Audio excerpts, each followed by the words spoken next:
இந்த காணொளியில, இந்த வீடியோல நம்ம என்ன பார்க்க போறோம்னா, நீட் வந்து எதுக்காக வேணும்? நீட் வந்து எதுக்காக எதிர்க்கிறாங்க அப்படின்னு தான் பார்க்க போறோம். ஃபர்ஸ்ட்டு நீட் எதுக்கு வேணும்ன்றத பார்த்துரலாம்.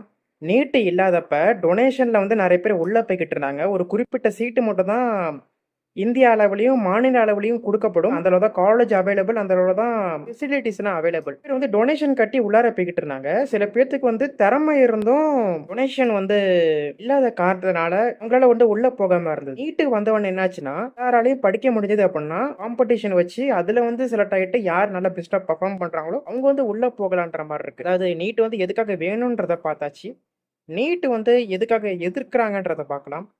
இப்ப தமிழ்நாடோட சிலபஸ் வந்து நீட்ல 82% மட்டும் தான் கவர் ஆகுது. ஹிந்து பேப்பர்ல ரிலீஸ் ஆன டெஸ்ட் வந்துட்டு பார்த்துட்டு இருக்கீங்க. இந்த பக்கம் வந்தீங்கன்னா, என்சிஇஆர்டி வந்து ஃபுல்லா கவர் ஆகுது. இப்ப என்சிஇஆர்டின்னு பொறுத்தவரைக்கும் சிபிஎஸ்இ. சிபிஎஸ்இ வந்து மேக்ஸிமம் வந்து பிரைவேட்டேஷன் தான் அதிகமா இருக்கு. அதாவது அதிகமா பணம் இருக்கிற ஸ்டூடண்ட்ஸ் மட்டும் தான் படிக்கிற மாரி இருக்கு. சிபிஎஸ்இ நீங்க போனீங்க அப்படின்னா, ஹிந்து மொழி அதே பழைய ஓல்டு பாலிசி படி 3 லாங்குவேஜ் படிக்கணும். அப்படி இருந்துட்டு சீமான் சொன்னாரு. நான் ஃபேக்ட் செக்கிங் பண்றப்ப எல்லாமே கரெக்ட்டா இருந்தது. சீமான் நெறைய உருட்டு விடுவாரு அப்படின்னு கேட்டீங்க அப்படின்னா, எதுவுமே உருட்டு இல்ல. எல்லாமே அவதூறு தான்.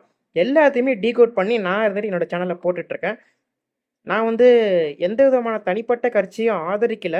அதாவது இப்ப நான் சீமான ஓப்பனா ஆதரிக்கிறேன் உங்கள்ட்ட சொல்றேன் அப்படின்னா, இப்ப நாளைக்கு ரொம்ப கம்மியான வாய்ப்பு தான் இருக்கு. இருந்தாலும் நாளைக்கே சீமான் மேல ஒரு கேஸ் வந்து அவர் வந்து குற்றவாளின்னு நிரூபிக்கப்பட்டாரு அப்படின்னா, இப்ப நான் வந்து முன்னாடியே ஓப்பனா சொல்லிட்டேன். பப்ளிக்கா சோசியல் மீடியால.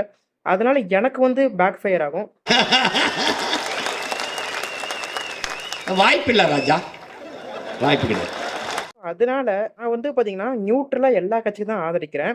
டிவிகேவே வந்து பார்த்தீங்கன்னா, இந்த ஸ்டாண்ட்ஸ்ல வந்து கொஞ்சம் இப்படி கொஞ்சம் அமைதியாவே இருக்கிறாங்க. சென்ட்ரல் கவர்ன்மெண்ட் எடுக்கிறத நம்ம வந்து ஃபாலோ பண்ணிக்கலாம். இல்லாம விஜயன் டூட் போட்டிருந்தாரு. அவங்க சைட்லேருந்து ஆதரவு இருந்துட்டு மாணவர்களுக்கு வந்துட்டு குடுத்துட்டு இருக்காங்க. நெறைய ஸ்டூடண்ட்ஸ் வந்து பேட்டி குடுக்குறப்ப, என்னால அதனால தான் எனக்கு வந்து வசதி இல்ல அப்படின்னு சொல்லி அ பேட்டி வந்து குடுத்திருந்தாங்க. அப்புறமேட்டு அவங்க வந்து சூசைட் பண்ணிக்கிட்டாங்க. ரொம்ப வருத்தமான செய்தி. ஸோ என்னைய மாரி ஒரு சக மாணவர் இருந்துட்டு சூசைட் பண்றப்போ, ஒரு மாணவரா என்னால அந்த முழு வலிய அவங்களோட வலி என்ன புரிஞ்சுக்க முடியுது. அது இல்லாம நானே ஒரு வீடியோ போட்டிருப்பேன். அதாவது சூசைட் பண்றவங்க வந்து விக்டிம் வந்து கிடையாது. அப்படி மெச்சூரிட்டி பாயிண்ட் ஆஃப் வியூலருந்து அவங்க அப்பா, அம்மா பாயிண்ட் ஆஃப் வியூலருந்து கஷ்டப்பட்டு பெத்து வளர்த்துருப்பாங்க. நீங்க இருந்துட்டு நோகாம சூசைட் பண்ணுவீங்களா? அப்படி சொல்லிட்டு கெவின் அப்படின்ற நபர் இருந்துட்டு அதிகமா படித்தவர். அவருக்கு வந்து குழந்தனா இருக்கு. அவரோட மெச்சூரிட்டி பாயிண்ட் ஆஃப் வியூலருந்து அவர் வந்து சொல்லிருக்காரு. இருந்தாலும் எனக்கு வந்து என்ன கஷ்டம்னா, அதாவது இப்ப ஒன்றிய அரசு எடுத்துக்கோங்களேன். பிஜேபி எடுத்துக்கிட்டீங்கன்னா, இன்டர்நேஷனல் லெவல்லயும் ரொம்ப சூப்பரா பண்றாங்க. ஜம்மு அண்ட் காஷ்மீர்ல வந்து டூரிஸ்ட் அட்டாக் பண்ணதுக்கு ஆபரேஷன் சிந்தூர்ல என்ன பண்ணாங்கன்றத பார்த்தீங்க.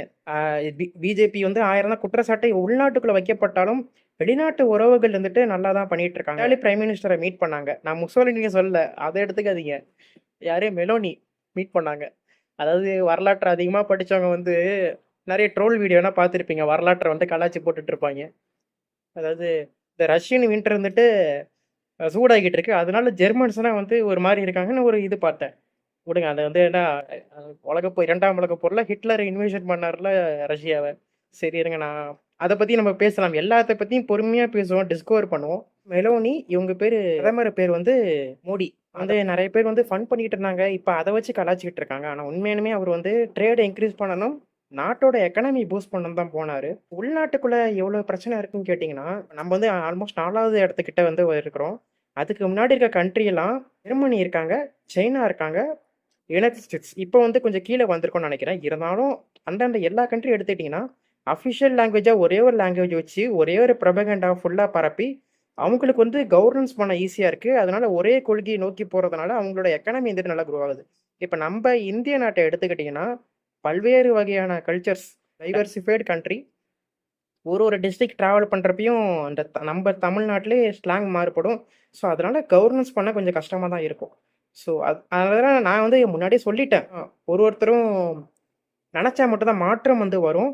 நம்ம வந்து ஒரு தலைவரையோ, ஒரு பிரதமரையோ, ஒரு முதல்வரையோ நம்ம வந்து நம்பிறக்கூடாது. நம்ப முதல்ல மாறுனா தான் எல்லாமே மாற ஆரம்பிக்கும். ஒரு அறிவான்ற கம்யூனிட்டிய வந்து நான் ஃபார்ம் பண்றேன்னு நெனைக்கிறேன். நான் நெறைய போஸ்ட் போடுறப்ப, ஓரளவு ஃபாலோ பண்ணி, ஓரளவு வியூஸ், லைக்ஸ்லாம் குடுத்து எனக்கு வந்து நீங்க போகாதீங்க, இங்கே இருங்க நான் பார்க்குறோம் அப்படி சொல்லிட்டு தேவையான கன்டென்ட்ஸை என்னால முடிஞ்ச அளவு சுருக்கியும், சூப்பராவும் குடுத்துருக்கேன். ரொம்ப நன்றிகள். Bye bye guys.